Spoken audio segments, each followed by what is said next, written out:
नमस्कार, स्वागत है आप सभी का। मैं हूं राजीव ढोंडिया। सीधी तस्वीरें आपको दिखाते हैं। प्रधानमंत्री नरेंद्र मोदी पुष्पगुच्छ लिए हुए बीजेपी के वरिष्ठ नेता लालकृष्ण आडवाणी के घर पर और मुस्कुराते हुए प्रधानमंत्री का स्वागत किया। खुद प्रधानमंत्री को रिसीव करने के लिए बीजेपी के वरिष्ठ नेता लालकृष्ण आडवाणी गेट पर पहुंचे। ये तस्वीरें जब लालकृष्ण आडवाणी की बगल में खड़े होकर प्रधानमंत्री ने उनका हाथ थामा हुआ था। देखिए तस्वीरें हैं। 94वां जन्मदिन है आज। 94 वर्ष के हो गए हैं बीजेपी के वरिष्ठ नेता लालकृष्ण आडवाणी। इससे पहले ट्वीट भी किया था प्रधानमंत्री ने, उनको शुभकामनाएं दी। बीजेपी के वरिष्ठ नेता भी इस दरमियान देखिए, गृह मंत्री अमित शाह मौजूद, रक्षा मंत्री राजनाथ सिंह वहां पर मौजूद। तो ये तस्वीरें, बीजेपी के वरिष्ठ नेता लालकृष्ण आडवाणी का जन्मदिन है आज और उन्हीं को जन्मदिन की शुभकामनाएं, बधाइयां देने के लिए प्रधानमंत्री नरेंद्र मोदी उनके आवास पर पहुंचे हैं। ये तस्वीरें हैं जहां जो एक बुके देकर, पुष्पगुच्छ देकर उनको बधाई दी है प्रधानमंत्री मोदी ने। फिर उनका हाथ पकड़ा और उसके बाद ऐसा लगता है कि जो उनका लॉन का एरिया है वहां पर बैठकर गपशप चर्चा हुई है। तस्वीरें आपके सामने है। 94वां जन्मदिन मनाया जा रहा है आज लालकृष्ण आडवाणी का। प्रधानमंत्री मोदी ने इससे पहले ट्वीट किया और ट्वीट करके लिखा कि आडवाणी जी को जन्मदिन की हार्दिक शुभकामनाएं। मैं उनके लंबे और स्वस्थ जीवन की कामना करता हूं। लोगों को सशक्त बनाने और हमारे सांस्कृतिक गौरव को बढ़ाने की दिशा में किए गए प्रयासों के लिए राष्ट्र उनका कर्जदार रहेगा। तो राम मंदिर रथ यात्रा के प्रणेता लालकृष्ण आडवाणी बीजेपी के फायर ब्रांड नेता रहे, फायर ब्रांड नेता भी हैं। लालकृष्ण आडवाणी वरिष्ठ हैं। वो कितने खास हैं बीजेपी के लिए, वो कितने खास प्रधानमंत्री मोदी के लिए है, बीजेपी के लिए है, यही बताने के लिए कि खुद प्रधानमंत्री मोदी उनके पास पहुंचे। उपराष्ट्रपति वेंकैया नायडू भी तस्वीरों में दिख रहे हैं, उनके साथ चर्चा हुई है। देखिए ये तस्वीरें हैं बधाई देने के लिए उपराष्ट्रपति वेंकैया नायडू, रक्षा मंत्री राजनाथ सिंह, गृह मंत्री अमित शाह खुद आवास पर पहुंचे। बीजेपी के राष्ट्रीय अध्यक्ष जेपी नड्डा सब मौजूद। इससे पहले भी प्रधानमंत्री नरेंद्र मोदी साल 2020 में उनका जन्मदिन इसी तरह मना चुके हैं और केक काट कर उनका जन्मदिन मनाया था प्रधानमंत्री मोदी बधाई देने के लिए। उस वक्त भी यानी कि साल 2020 में भी आज ही के दिन लालकृष्ण आडवाणी के आवास पर गए थे, केक उनको खिलाया था, पैर भी छुए थे और आज उनका हाथ थामे देश के प्रधानमंत्री नजर आए। तो जिन्होंने पार्टी का हाथ थामा था, पार्टी को आगे बढ़ाया था, अटल आडवाणी की वो जोड़ी, और उसके बाद अब देखिए प्रधानमंत्री नरेंद्र मोदी ने हाथ थामा है। एक मुश्किल वक्त था प्रधानमंत्री नरेंद्र मोदी के जीवन में, तो उस वक्त कहा जाता है कि लालकृष्ण आडवाणी ने प्रधानमंत्री नरेंद्र मोदी का साथ दिया था, उनका हाथ थामे रखा था। आज जब लालकृष्ण आडवाणी को जरूरत है कि कोई उनका हाथ थामे, तो प्रधानमंत्री नरेंद्र मोदी आगे नजर आ रहे हैं। प्रधानमंत्री ने उनका हाथ थामा और उनको बाहर लेकर आए। तो ये एक अलग दृश्य है। पार्टी के नेताओं की रिस्पेक्ट, उनकी इज्जत कितनी होती है और वो पार्टी के लिए कितने खास हैं, ये देखिए। इससे पहले कल ही राष्ट्रीय कार्यकारिणी की बैठक हुई और उस बैठक में वर्चुअली जुड़े थे लालकृष्ण आडवाणी। वो अभी भी देखिए बैठकों का हिस्सा रहते हैं और कार्यकारिणी की बैठक में, वो कार्यक्रम में वह प्रत्यक्ष तो मौजूद नहीं रहे लेकिन वर्चुअली मौजूद रहे और जब तक बैठक चली इस बैठक का हिस्सा रहे। आज उनका जन्मदिन है तो प्रधानमंत्री मोदी भी पीछे नहीं हटे और प्रधानमंत्री भी उनसे मिलने के लिए, उनका आशीर्वाद लेने के लिए, उनका जन्मदिन मनाने के लिए उनके आवास पर मौजूद हैं और गृह मंत्री अमित शाह भी मौजूद हैं। अमित शाह ने भी ट्वीट किया, उन्होंने भी जन्मदिन की शुभकामनाएं दी। उन्होंने लिखा कि अपने सतत संघर्ष से बीजेपी की विचारधारा को जन जन तक पहुंचाकर संगठन को अखिल भारतीय स्वरूप देने में अपना अहम योगदान देने वाले हम सभी के आदरणीय श्रद्धेय श्री लालकृष्ण आडवाणी जी को जन्मदिन की शुभकामनाएं। आप सदैव स्वस्थ रहें और दीर्घायु हो, ऐसी ईश्वर से कामना करता हूं। आज सभी शुभकामनाएं दे रहे हैं लालकृष्ण आडवाणी को, जिनका एक सपना था कि भव्य राम मंदिर बने। उसके लिए मशक्कत उनको करनी पड़ी, जेल तक जाना पड़ा, बहुत कुछ झेला, देखा। और ये तस्वीरें देखिए, केक काटा जा रहा है, प्रधानमंत्री मोदी तालियां बजा रहे हैं। उपराष्ट्रपति वेंकैया नायडू ने उनकी इसमें मदद की है, तो केक काट दिया है, जन्मदिन का केक काट दिया गया है। साल 2020 में कुछ इसी तरह की तस्वीरें थी, प्रधानमंत्री मोदी ने उनको खुद केक खिलाया था और जन्मदिन मनाया जा रहा है, केक काटा जा रहा है। प्रधानमंत्री नरेंद्र मोदी मौजूद हैं, तमाम वरिष्ठ कैबिनेट के मिनिस्टर्स मौजूद हैं, उपराष्ट्रपति मौजूद हैं, लालकृष्ण आडवाणी और उनकी बेटी वहां पर मौजूद हैं। प्रधानमंत्री मोदी तालियां बजा रहे हैं। तस्वीरें सीधी इस वक्त आप देख रहे हैं। लालकृष्ण आडवाणी ने पूरा जीवन अपना बीजेपी के लिए समर्पित किया। रविंद्र कुमार हमारे साथ जुड़ गए। रविंद्र, साल 2020 में भी कुछ इसी तरह का नजारा था। ये अच्छी बात है कि आप अपनी पार्टी के वरिष्ठ नेताओं को मुश्किल वक्त में भी उनकी उम्र दराज हो गए, उस वक्त भी उनके साथ हैं और कितने खास हैं, ये उनकी अहमियत बताने के लिए प्रधानमंत्री वहां पर मौजूद। बिल्कुल, आप देखिए कि लालकृष्ण आडवाणी के बारे में प्रधानमंत्री नरेंद्र मोदी ने ये कहा था कुछ साल पहले कि हम आडवाणी जी के कंधे पर बैठकर सियासत समझी है और आज जो मुकाम हासिल किया है वो उसमें सबसे बड़ा योगदान अगर किसी का है तो लालकृष्ण आडवाणी का है। और चूंकि उम्र के इस पड़ाव पर आडवाणी जी हैं, आज उनका जन्मदिन है, तो प्रधानमंत्री उनको पास गए हैं, उनको सम्मानित किए। और आप देखिए कि जिस तरह से उनका हाथ पकड़कर, जैसे एक बुजुर्ग को बच्चा कोई हाथ पकड़कर आगे ले जाता है, चाहे उनको आगे बढ़ाता है, उसी तरह से प्रधानमंत्री ने भी ये जो परंपरा है अपने सनातन परंपरा का, उसका निर्वाह किया, उनको हाथ पकड़ के ले आए। और जहां पर बीजेपी के पूरा अगर नेतृत्व कहा जाए वो बैठा हुआ है, वहां पर लेकर गए हैं उनको।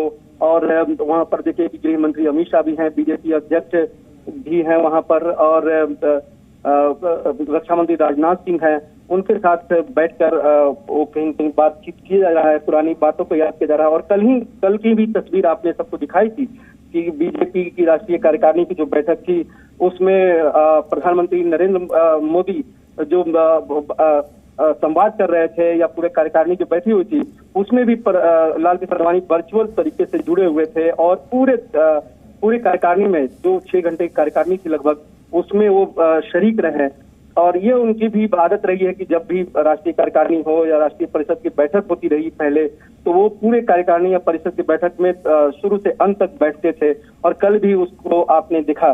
तो आज जिस तरह से उनका जन्मदिन है और प्रधानमंत्री खुद वहां पर गए हैं, पूरा बीजेपी नेतृत्व वहां पर गया है, तो यही दर्शाता है कि आज भी बीजेपी के लिए सबसे बड़े नेता जो इस मुकाम पर पार्टी को लेकर आए हैं, उसमें लालकृष्ण आडवाणी का ही महत्व है सबसे ज्यादा। और इसको दर्शा रहा है खुद प्रधानमंत्री नरेंद्र मोदी, उनके घर पर गए हैं उनके जन्म दिवस पर, और पूरा बीजेपी का नेतृत्व भी वहां पर मौजूद है।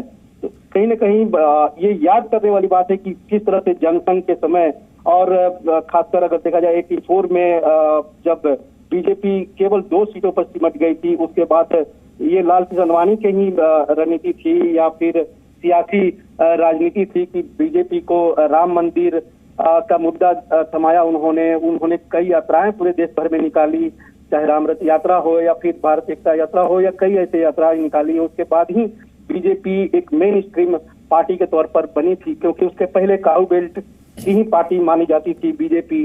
और केवल माना जाता था कि जो हिंदी बेल्ट है उसमें ही बीजेपी की कुछ अहमियत है, खासकर राजस्थान, मध्य प्रदेश जैसे राज्यों में।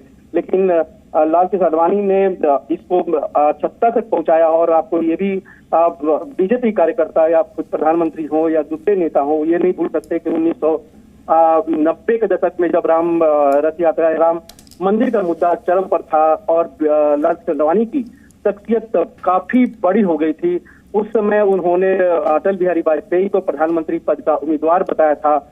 और उसके बाद जब एनडीए की सरकार बनी थी तो आपने देखा कि वाजपेयी जी प्रधानमंत्री बने और वो बाद में उप प्रधानमंत्री बने थे लालकृष्ण आडवाणी।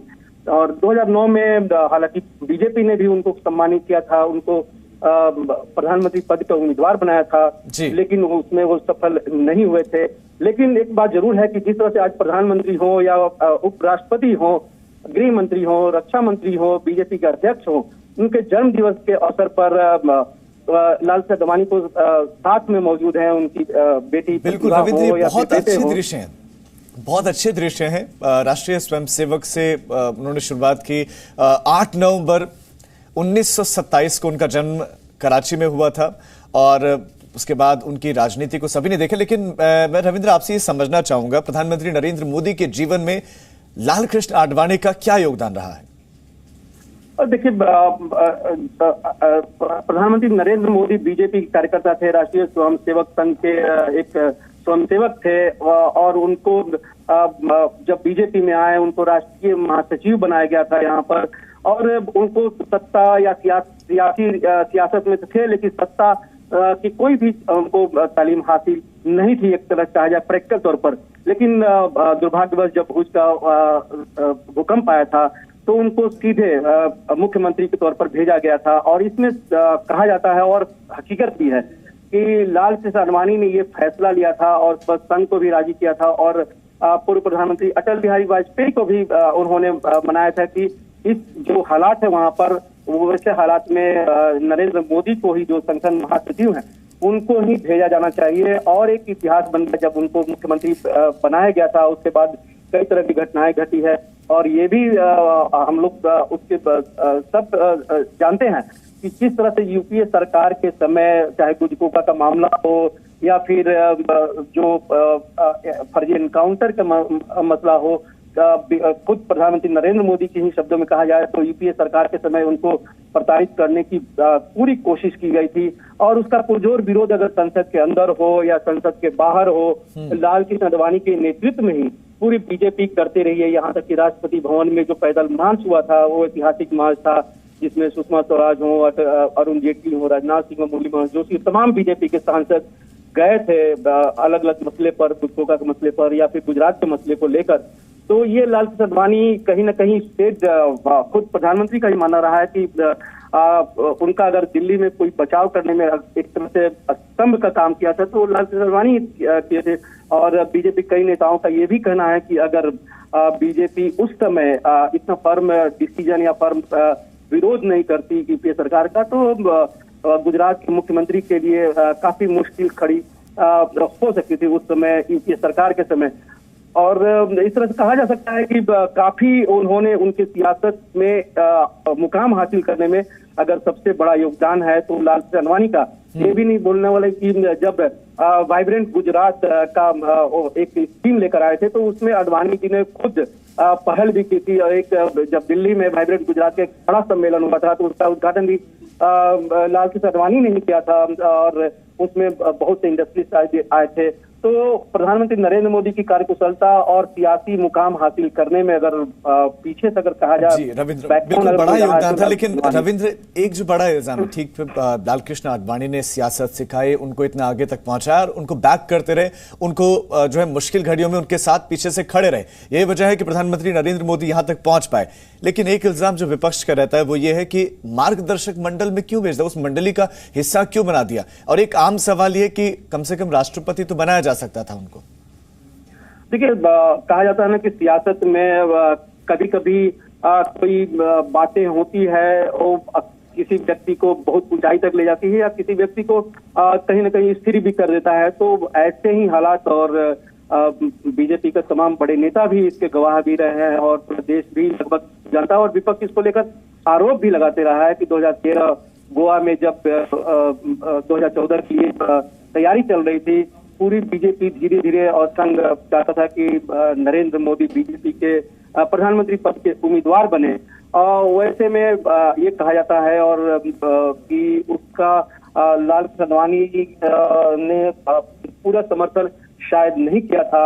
और यही वजह है कि गोवा में जो फैसला होना था प्रधानमंत्री पद के उम्मीदवार की घोषणा, वो वहां पर केवल कैंपेन कमेटी चेयरमैन की घोषणा हुई थी और बाद में बीजेपी संसदीय बोर्ड ने यह फैसला लिया था कि उनको प्रधानमंत्री पद का उम्मीदवार बनाया जाए। शायद ये खटास दोनों के बीच में रही और हो सकता है, लेकिन फिर वो नजर नहीं आ रहा आज की तस्वीरों में। रविंद्र, आपका बहुत शुक्रिया इस जानकारी के लिए। प्रधानमंत्री नरेंद्र मोदी खुद पहुंचे हुए हैं। बीजेपी के वरिष्ठ नेता लाल कृष्ण आडवाणी के आवास पर उपराष्ट्रपति मौजूद हैं, रक्षा मंत्री मौजूद हैं, गृह मंत्री मौजूद हैं और बीजेपी के राष्ट्रीय अध्यक्ष मौजूद हैं। उनको शुभकामनाएं दी जा रही है और अब से कुछ देर पहले केक भी काटा गया है। एक छोटे से ब्रेक के लिए आप रुक रहे हैं और लौट रहे हैं। Presenting B News app available on Google Play and App Store. Download it now.